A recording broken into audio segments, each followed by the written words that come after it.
संघर्षी education में आप सभी का हार्दिक स्वागत है। अब तक हमने प्रश्नावली 1.5 के 2 प्रश्नों को हल कर लिया है। आइए हम बढ़ते हैं तीसरे प्रश्न की तरफ। आपको याद होगा कि पाई को एक वृत्त की परिधि मान लीजिए C और उसके व्यास मान लीजिए D के अनुपात से परिभाषित किया जाता है, अर्थात पाई बराबर C/D है। यह इस तथ्य का अंतर विरोध करता हुआ प्रतीत होता है कि पाई अपरिमेय है। इस अंतर विरोध का निराकरण आप किस प्रकार करेंगे? तो आइए देखते हैं।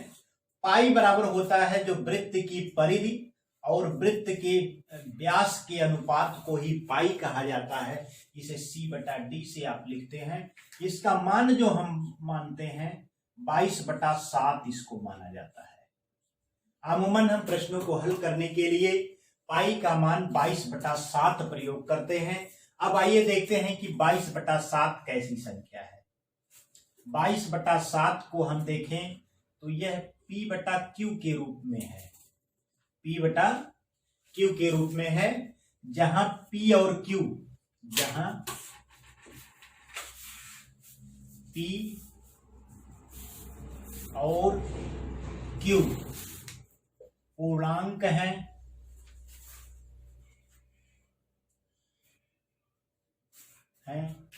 और Q बराबर not 0। तो 22/7 P/Q के रूप में है, जहां P और Q दोनों ही पूर्णांक हैं। Q 0 के बराबर नहीं है, 0 के बराबर नहीं है, अतः 22/7 एक परिमेय संख्या है।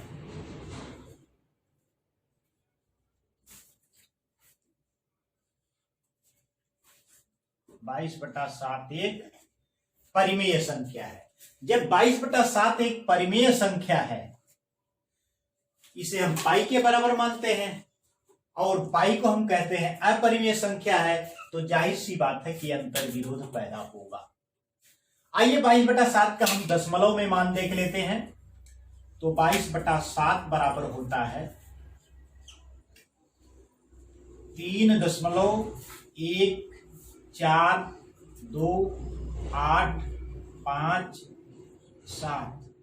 3.142857। तो आप 7 से भाग देंगे तो 7 × 21, उसके बाद दशमलव लगेगा, 7 × 7, फिर 7 × 4 = 28, 2 × 30, 7 × 2 = 14 और 6 = 20 और 7 × 8 = 56, फिर 7 × 5 = 35, 7 × 7 = 49। इतना आने के बाद पुनः ये रिपीट होना शुरू हो जाएगा। 1 4 2 8 5 7। यहां पर आप देख सकते हैं कि ये जो खंड है 1 4 2 8 5 7, भाग देने पर इतना आने के बाद पुनः इसका रिपीट होने लगता है। अतः यह कैसा है? अनवसानी आवर्ती। अनवसानी आवर्ती या इसको अशांत आवर्ती आप कह सकते हैं। अशांत आवर्ती या पुनरावर्ती कह सकते हैं। तो अशांत आवर्ती या अशांत पुनरावर्ती जो होता है, यह क्या होता है? परिमेय संख्या होती है।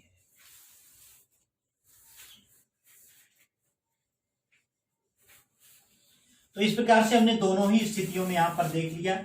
22/7 P/Q के रूप में है, इसलिए यह परिमेय संख्या है। 22/7 का मान हमने दशमलव में निकाला, तो दशमलव में निकालने पर यह अनवसानी आवर्ती या अशांत आवर्ती या पुनरावर्ती प्राप्त हो रहा है, इसलिए भी यह एक परिमेय संख्या है।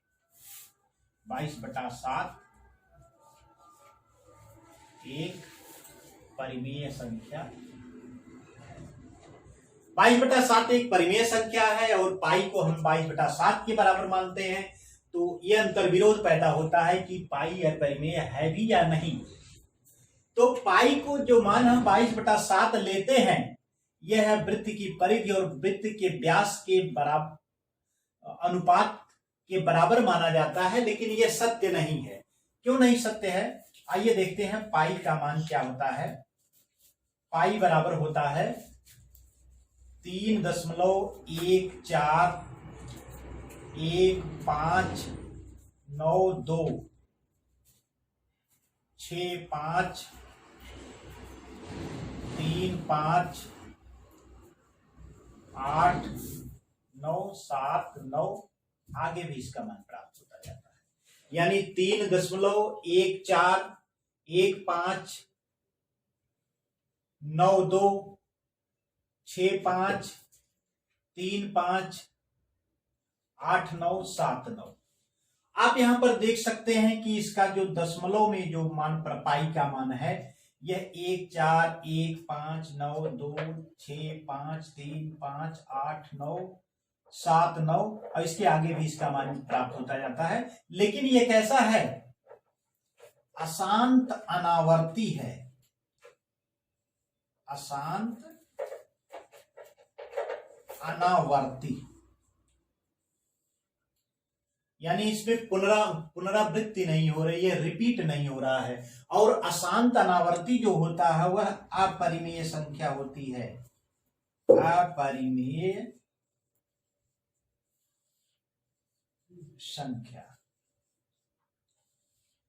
अशांत अनावर्ती जो होता है, अगर किसी संख्या का विस्तार अशांत अनावर्त दशमलव विस्तार अशांत अनावर्ती होता है तो वह संख्या अपरिमेय संख्या होती है, अर्थात पाई जो है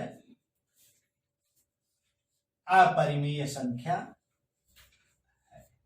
पाई एक अपरिमेय संख्या है। तो जो हम ये प्रश्नों को सॉल्व करने के लिए हम इसे पाई बराबर वृत्त की परिधि बटा वृत्त का व्यास मान लेते हैं, यह इसके बराबर नहीं होता है, बल्कि यह इसके लगभग बराबर होता है, अप्रॉक्सीमेट वैल्यू होती है। पाई का मान जो होता है 22/7 हम लेते हैं, यह 22/7 के ठीक बराबर नहीं होता है, यह इसके लगभग बराबर होता है। आप यहां पर देख सकते हैं 22/7 का मान 3.14285 प्राप्त हुआ था, जबकि पाई का मान 3.14152 प्राप्त हो रहा है। अर्थात ये पाई जो होता है, pi is not equal to 22/7। Pi is approximate value of pi is approximately equal to 22/7। यानी पाई का जो मान होता है वह 22/7 के लगभग बराबर होता है, न कि 22/7 के बराबर होता है। अतः 22/7 एक परिमेय संख्या है, जबकि पाई एक अपरिमेय संख्या है। तो इस प्रकार से तीसरा प्रश्न हल हो चुका है। आइए हम बढ़ते हैं चौथे प्रश्न की तरफ। हाँ, तो चौथा प्रश्न हमारा कहता है, संख्या रेखा पर वर्गमूल 9.3 को निरूपित कीजिए।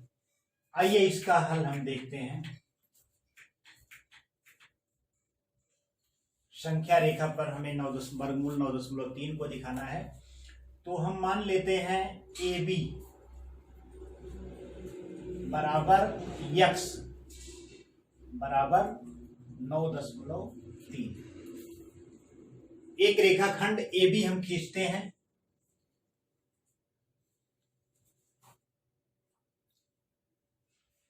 AB, इस दूरी को हमने मान लिया है x।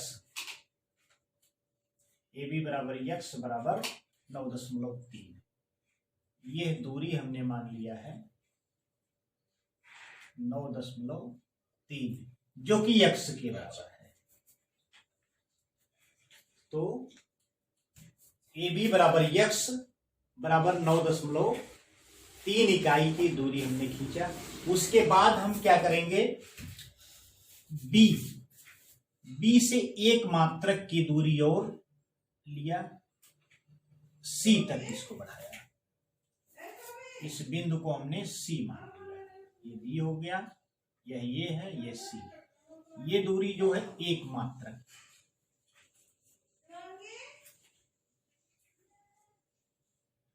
एक मात्रक की दूरी, अर्थात ए बी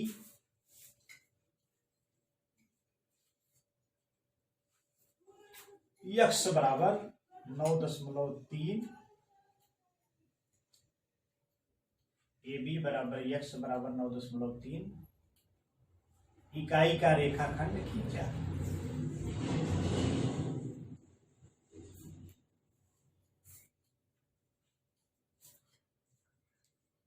रेखा खंड खींचा। अब हमें क्या करना है, बी को सी तक बढ़ाया। बिंदु बी को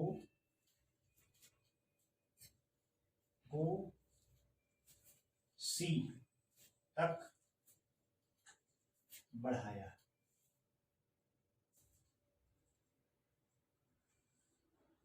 इस प्रकार बढ़ाया कि BC बराबर एक मात्रक, एक इकाई। BC बराबर एक मात्रक या एक इकाई। तो आप यहां पर देख सकते हैं ये B बराबर 9.3 इकाई हो गया और आपका BC बराबर हो गया एक इकाई। अब हमें क्या करना है कि AC, रेखाखंड AC के मध्य बिंदु, रेखा खंड AC का मध्य बिंदु O ज्ञात किया।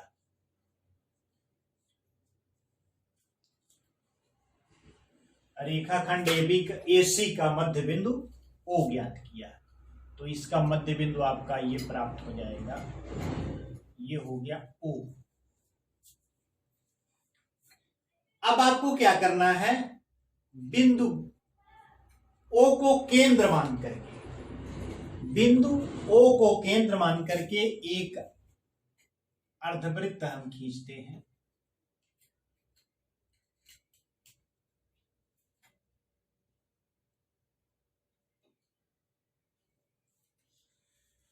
ये हमने बिंदु O को केंद्र मान करके एक अर्धवृत्त खींच दिया जो A और C तक पहुंचता है। तो इस अर्धवृत्त, उसके बाद आपको O को केंद्र मानकर यहां आप लिखेंगे O, बिंदु O को केंद्र मानकर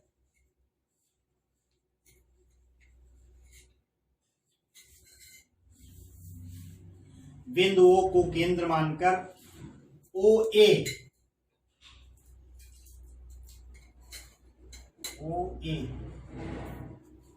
त्रिज्या का एक अर्धवृत्त खींचा।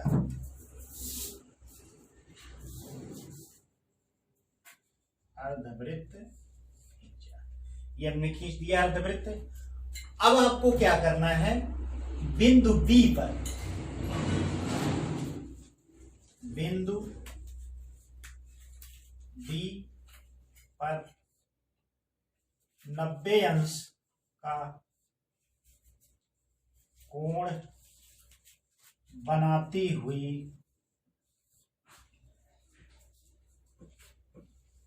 एक रेखा BD खींचा।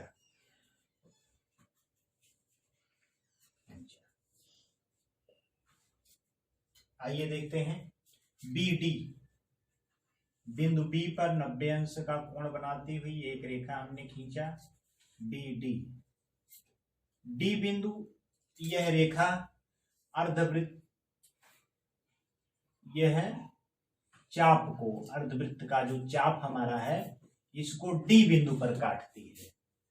अब आपको क्या करना है कि D को आप O से मिला दीजिए। डी को ओ से मिलाया, ओ को डी से मिलाया, ओ को डी से मिलाया, हमने ओ को डी से मिला दिया। अब आप देख लीजिए कि क्या हो जाएगा, ओ ए बराबर हो जाएगा ओ सी, ओ ए बराबर ओ सी और बराबर हो जाएगा ओ डी। ये क्या है, वृत्त की त्रिज्याएं हैं। किसी वृत्त की त्रिज्याएं बराबर होती हैं। तो ओ ए इस त्रिज्या का हमने वृत्त खींचा था और ओ ए सी का मध्य बिंदु है, इसलिए ओ सी और ओ ए दोनों बराबर हो जाएगा। और ओ डी भी इसकी त्रिज्या है, यानी ओ ए, ओ सी और ओ डी तीनों ही वृत्त की त्रिज्याएं हैं, इसलिए बराबर हो जाएंगी। अब हमने इस कोण को 90 अंश का बनाया है, इसलिए कोण ओ बी डी, कोण ओ बी डी तो 90 अंश का है ही है। त्रिभुज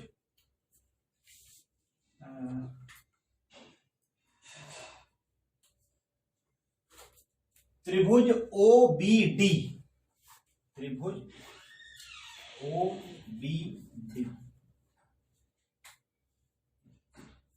में पाइथागोरस प्रमेय से, पाइथागोरस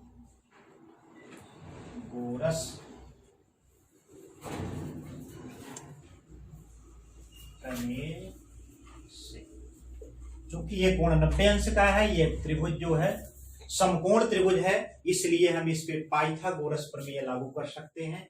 यहां पर पाइथागोरस प्रमेय लागू करने से पहले थोड़ा सा हम इनके मान देख लेते हैं। ओ ए बराबर ओ डी बराबर, ये है आपका ओ ए बराबर ओ डी बराबर ओ सी, तीनों बराबर हैं। और ये बराबर हो जाएगा आपका,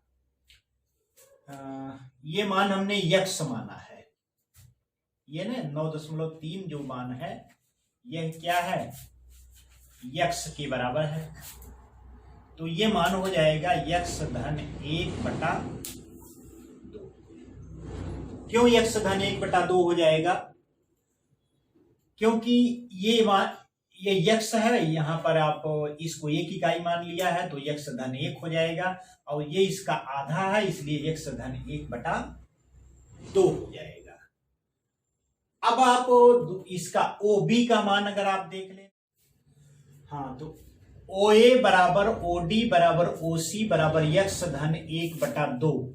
आप यहां पर देख सकते हैं ये त्रिज्याएं हैं, यक्स 9.3 के बराबर है, इस पे धन 1 हमने कर दिया, उसके बाद बटा 2 कर दिया।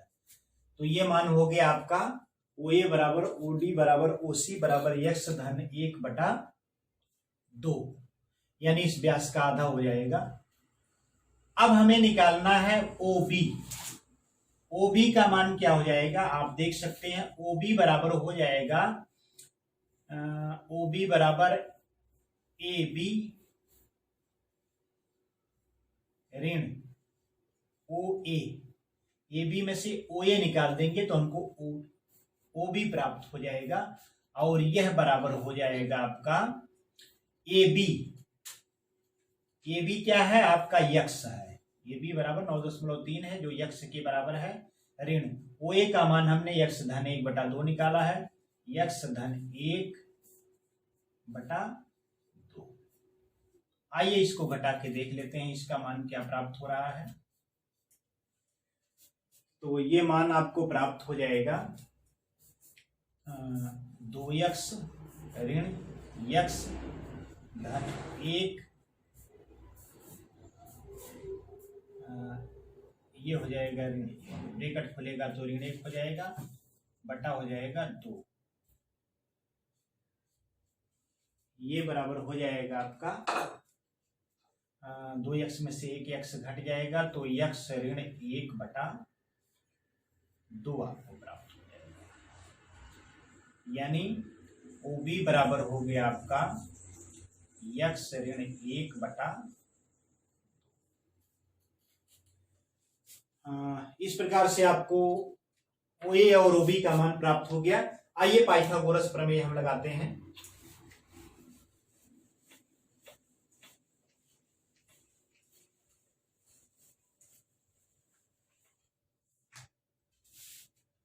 त्रिभुज OBD पर पाइथागोरस प्रमेय से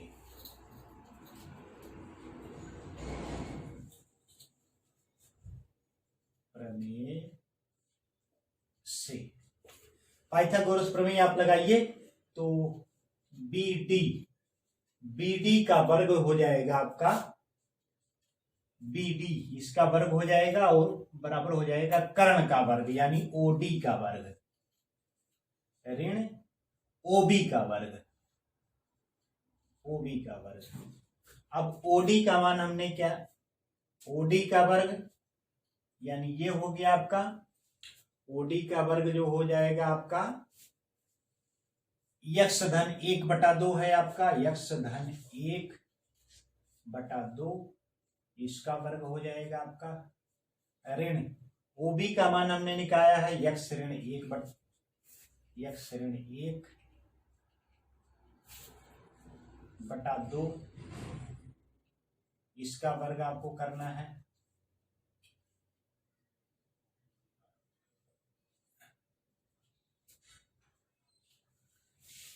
तो आइए देखते हैं क्या प्राप्त हो जाता है आपको।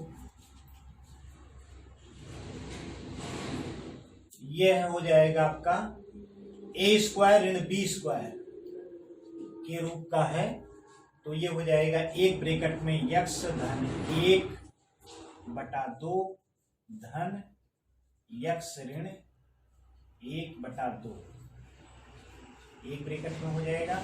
दूसरे ब्रैकेट में x धन 1/2 ऋण x ऋण 1/2 ये आपको प्राप्त हो जाएगा, क्योंकि ये किस सूत्र से है आपका A² ऋण B² बराबर एक ब्रैकेट में A धन B होता है, दूसरे ब्रैकेट में A ऋण B होता है। तो इस सूत्र का हमने प्रयोग किया है A² ऋण B² का, तो ये हमको मान प्राप्त हुआ है। आइए इसको सरल कर लेते हैं, दोनों के हर बराबर है, तो ये हो जाएगा x धन 1 धन x ऋण 1/2 हो जाएगा।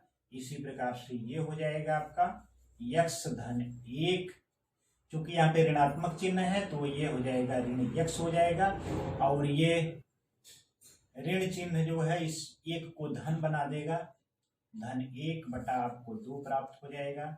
आइए इसको सरल करते हैं, तो x 2x हो जाएगा, 1 से 1 कट जाएगा, तो ये है 2x/2 और ये मान हो जाएगा x से x खत्म हो जाएगा, 1 1 2 हो जाएगा, 2/2 आपको प्राप्त हो जाएगा। और इस प्रकार से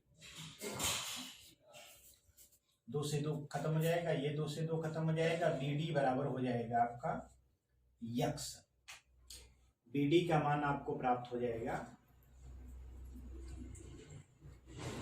x, BD² बराबर आपको x प्राप्त हो गया, तो BD बराबर हो जाएगा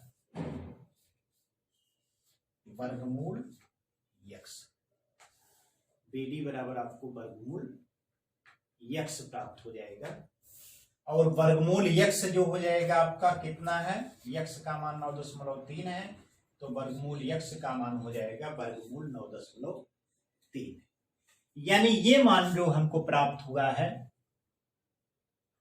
ये कितना हो गया, वर्गमूल x। वर्गमूल x का मतलब 9.3। अब आपको क्या करना है कि आप प्रकार की सहायता से एक चाप खींचिए BD त्रिज्या का। जब BD त्रिज्या का हम चाप खींचेंगे तो कुछ इस प्रकार से ये चाप बनेगा, और सी को हम आगे बढ़ा देते हैं। यह जो संख्या रेखा है हमारी ABC करके जा रही है, इसको एक बिंदु E पर काटता है।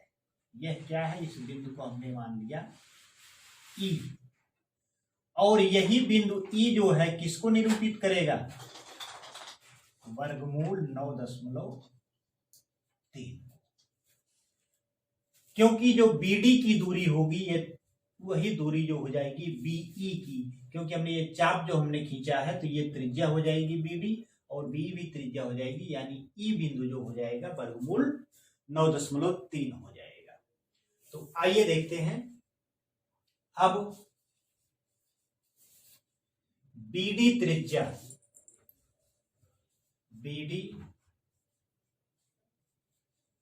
त्रिज्या का एक चाप लगाया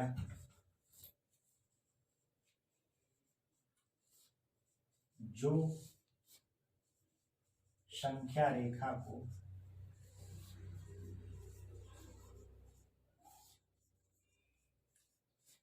बिंदु E पर काटता है, बिंदु E पर काटता है। अब आप देख सकते हैं BD बराबर BE, BD बराबर BE, और ये बराबर हो जाएगा वर्गमूल 9.3।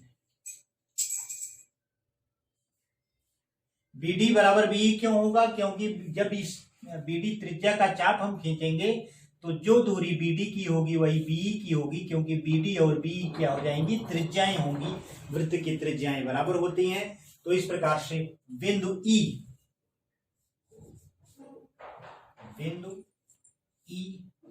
वर्गमूल 9.3 को निरूपित करता है,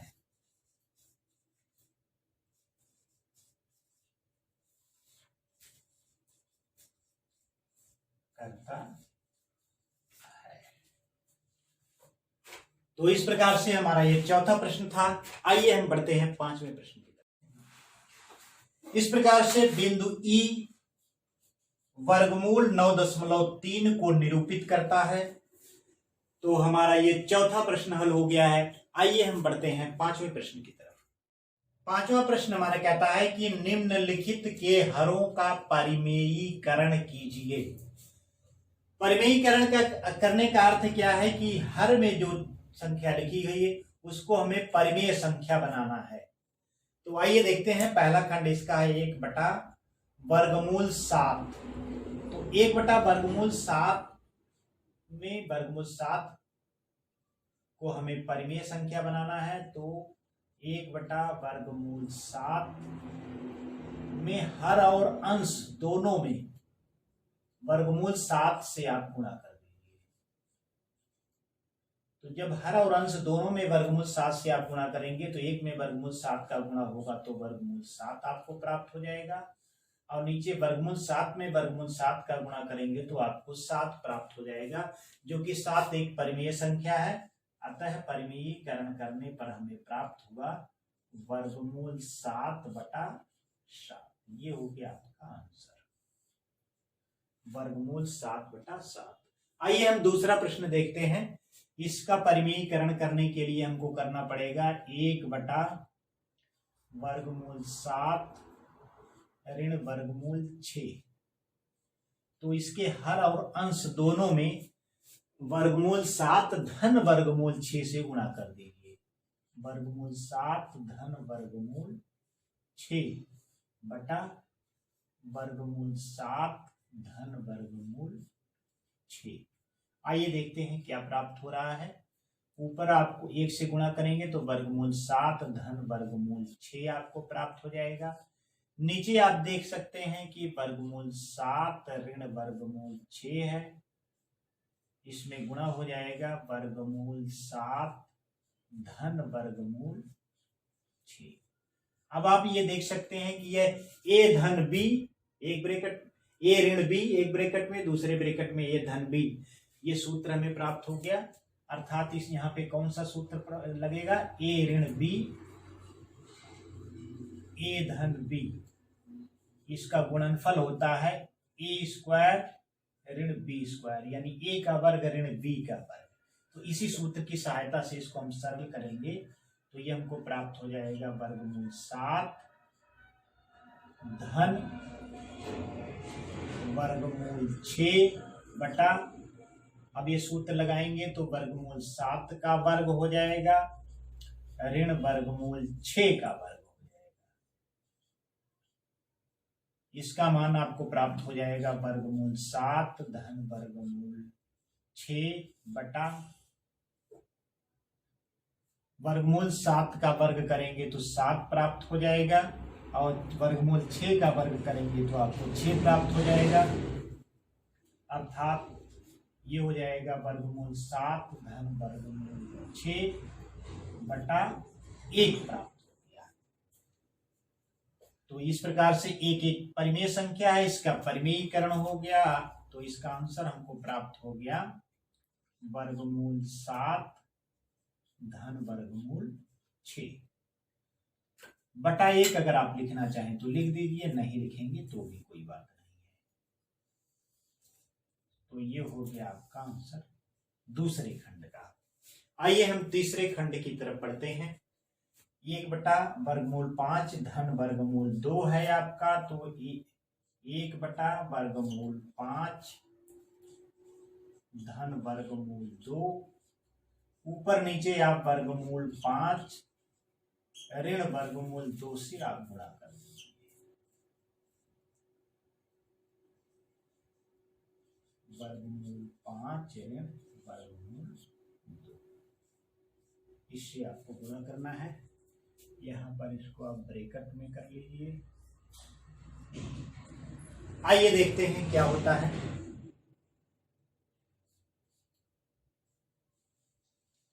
ऊपर हो जाएगा वर्गमूल 5 ऋण वर्गमूल 2 और नीचे हमें प्राप्त हो जाएगा वर्गमूल 5 धन वर्गमूल 2। दूसरे ब्रैकेट में हमें प्राप्त हो जाएगा वर्गमूल 5 ऋण वर्गमूल 2।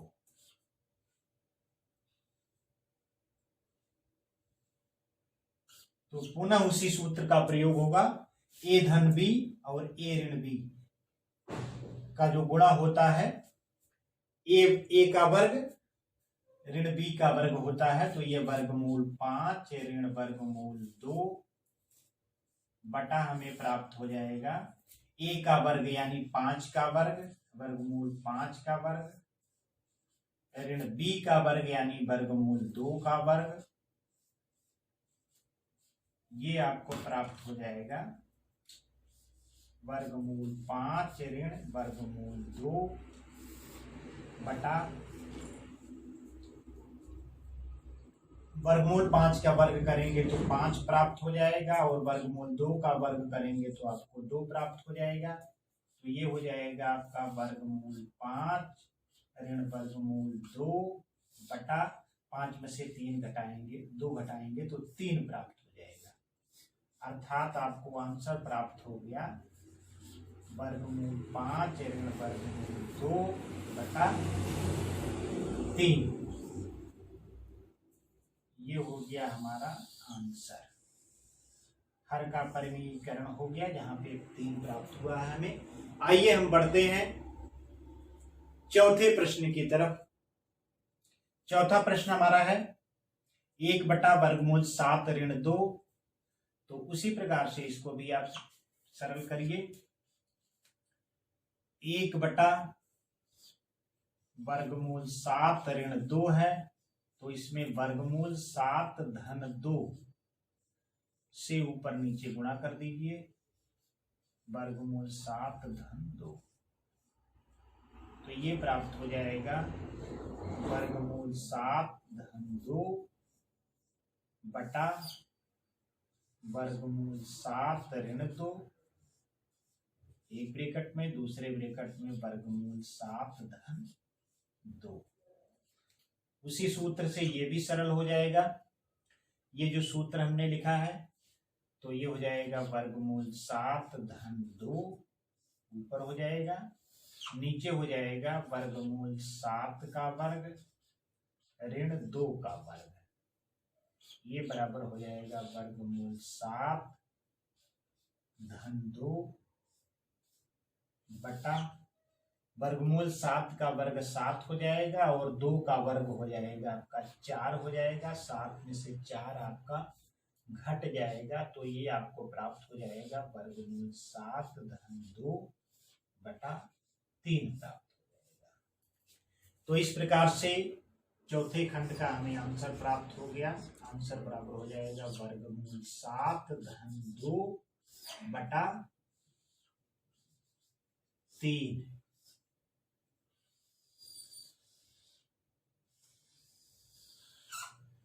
तो इस प्रकार से प्रश्नावली 1.5 के सभी प्रश्नों का हल हो गया है।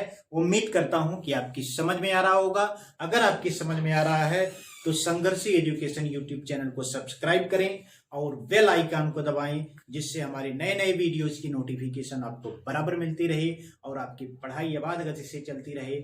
हमारे वीडियो को लाइक करें और ज्यादा से ज्यादा शेयर करें। धन्यवाद।